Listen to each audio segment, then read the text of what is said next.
अतुल भाई, मैं ओपी सिंह साहब आपके पास आना चाह रहा हूं। ओपी सिंह साहब, क्योंकि जब आप आए थे तब से ही इस तरीके की व्यवस्थाएं बना दी गई थी कि अब की बार कुछ अलग देखने को मिलेगा। अगर हम उत्तर प्रदेश की बात करें तो अतुल जी ने बहुत सारे एक सवाल उठाए हैं, और क्योंकि विपक्ष हैं उनका सवाल उठाना जायज भी है, उनका कार्य है ये सवाल उठाना। ऐसे में अगर हम देखें ओपी सिंह साहब, वर्तमान में जो पुलिस की कार्यशैली है उसे लेकर जो ये कहा जाता है कि राजनीतिक दबाव के आगे पुलिस एकदम नतमस्तक हो जाती है, लेकिन इस बार तो बहुत सारी चीजें हैं।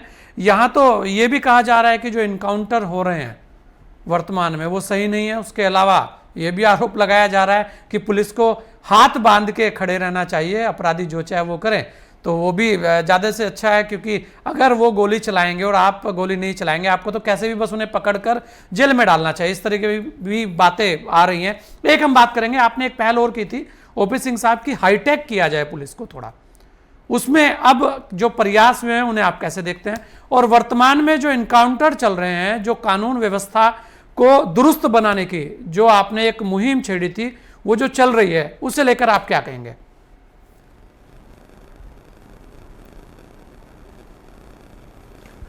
देखिए, सबसे पहले तो मैं ये स्पष्ट कर दूं कि मैं कोई पॉलिटिशियन नहीं हूं। मैं एक प्रोफेशनल रिटायर्ड पुलिस ऑफिसर की तरह बात करूंगा जी। और मैंने उत्तर प्रदेश में आईपीएस के तौर पे बहुत वर्षों तक काम किया है।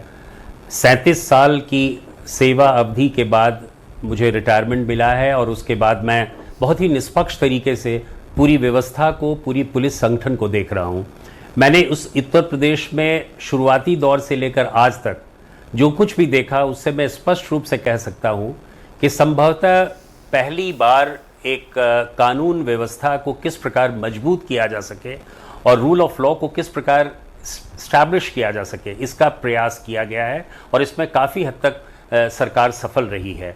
और पुलिस व्यवस्था के माध्यम से ही एक नागरिकों में एक सुरक्षा की भावना कैसी हो सके, providing a sense of security to the citizens, ये बहुत बड़ी उपलब्धि और बहुत बड़ी जिम्मेदारी है पुलिस की। जैसा कि एक वक्ता ने कहा, उत्तर प्रदेश की 23 करोड़ की आबादी में एक पुलिस प्रशासन को बहुत ही चुनौतीपूर्ण तरीके से देखा जाना चाहिए। यहाँ इतनी समस्याएं हैं और पूरे विश्व में इसका एक 5वां स्थान है आबादी के हिसाब से। मैंने स्वयं महसूस किया है जब मैं वहाँ पुलिस महानिदेशक था, तो कितनी चुनौतियों का सामना करना पड़ता है एक पुलिस संगठन को, पुलिस के लोगों को, पुलिस के ऑफिसर्स और जवानों को। तो एक प्रकार से रूल ऑफ लॉ को इस्टेब्लिश करना, हमारी नागरिकों को एक सुरक्षा की भावना प्रदान करना, और साथ ही साथ एक अनप्रेसिडेंटेड वे में लीगल एक्शंस उन क्रिमिनल्स, उन माफिया लोगों के खिलाफ करना, ये भी अपने आप में एक बहुत बड़ी चुनौती है। और मैं समझता हूँ उत्तर प्रदेश में पिछले 5 वर्षों में, पिछले 4 वर्षों में जिस प्रकार की उपलब्धियाँ पुलिस विभाग की रही हैं, वो सचमुच में काबिले तारीफ रही हैं।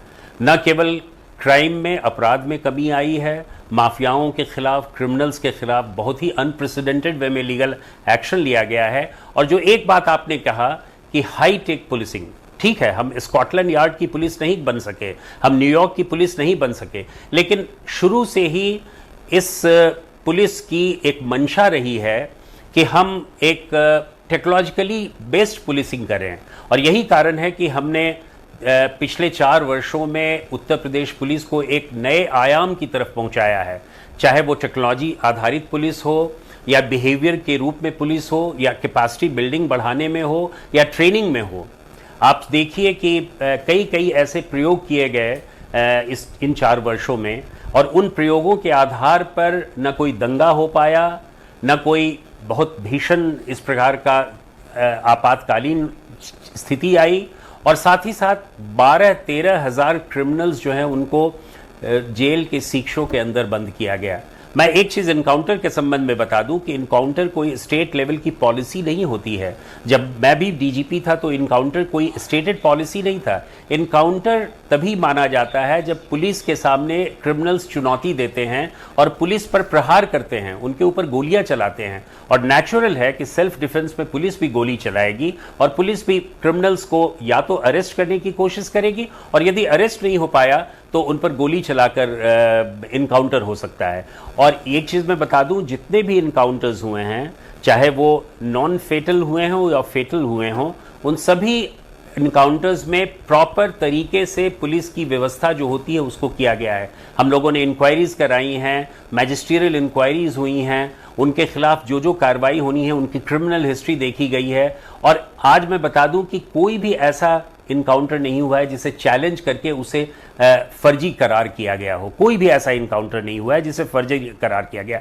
तो ये मैं समझता हूं उत्तर प्रदेश पुलिस की सफलता का एक बहुत बड़ा कारण है कि न केवल हम लोग टेक्नोलॉजिकली पुलिसिंग कर रहे हैं, बल्कि हम लोग क्रिमिनल्स के प्रति सेंस ऑफ सिक्योरिटी सिटीजन्स को प्रदान करने की, इन सब चीज़ों के ऊपर ख्याल रख रहे हैं। यही कारण है कि साइबर क्राइम पे जितना ध्यान दिया जा रहा है उतना ही महिलाओं की सुरक्षा के ऊपर ध्यान दिया जा रहा है।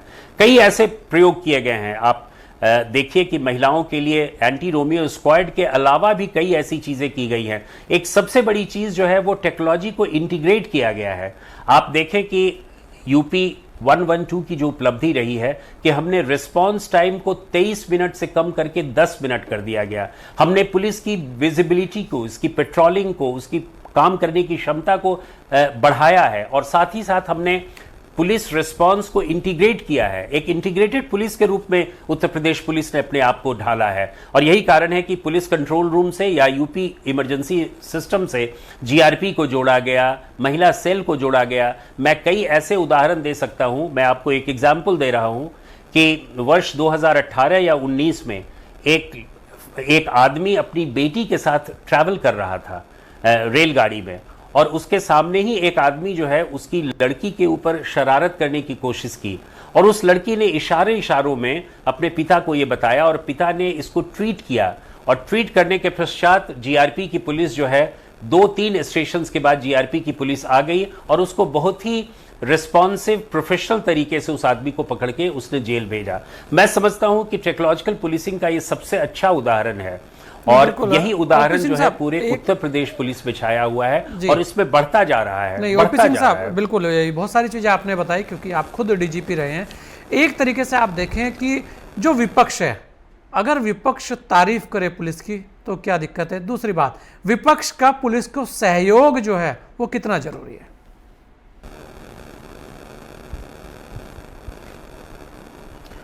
बहुत ही रेलेवेंट प्रश्न है आपका।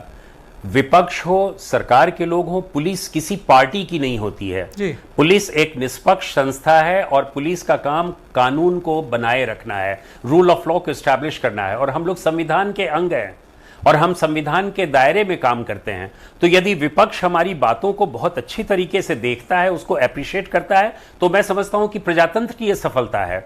लेकिन यदि विपक्ष के रूप में इसको क्रिटिसाइज करता है या सरकार के हर एक काम में पुलिस को भी उसी तरह देखता है, तो मैं समझता हूं ये एक बहुत ही इम्प्रॉपर तरीके का क्रिटिसिज्म होगा। और हमारी बहुत गलतियां भी होती हैं। मैं ये नहीं कहता कि पुलिस 100% सही काम कर रही है, पुलिस की कई गलतियां हैं। मैं अपने कार्यकाल का ही उदाहरण दे सकता हूं कि शाहजहांपुर में हमारा एक पीएसी का सिपाही, उसने ठेले वाले से सिगरेट लेने के ऊपर उसकी लड़ाई हुई और उसने ठेले वाले को बहुत पीटा। जब ये बात हमें पता चला, हमने समरली उसको डिसमिस कर दिया नौकरी से। आपको याद होगा कि सहारनपुर में एक हमारा पीवीआर का एक जवान, जो उसको सूचना मिली कि एक व्यक्ति को चाकू मार दिया गया है, वो उसको लेकर अपनी गाड़ी में बिठाकर हॉस्पिटल की तरफ जा रहा था। तभी उस जवान को यह पता चला कि उसकी बेटी की डेथ हो गई है। लेकिन उसने कहा कि मैं अपनी बेटी की डेथ तो हो चुकी है, लेकिन ये व्यक्ति जिसको चाकू मारा गया है ये अभी मरने की स्थिति में है, तो मुझे सबसे पहले इसकी रक्षा करनी होगी। तो हमारे पास कई ऐसे एग्जाम्पल्स हैं। आप एक छोटे मोटे एग्जाम्पल्स को, जहां हमने गलतियां की है, उसको अगर मैग्नीफाई करके कोशिश करेंगे तो दुनिया की हर एक पुलिस के साथ इस प्रकार का व्यवहार होता है। कोई भी पुलिस परिपक्व या 100% कंप्लीट नहीं है, चाहे वो न्यूयॉर्क की पुलिस हो, स्कॉटलैंड की पुलिस हो या भारत की पुलिस हो। और सभी जगहों में कुछ बुराइयां हैं और उन बुराइयों को हमें प्लग करने की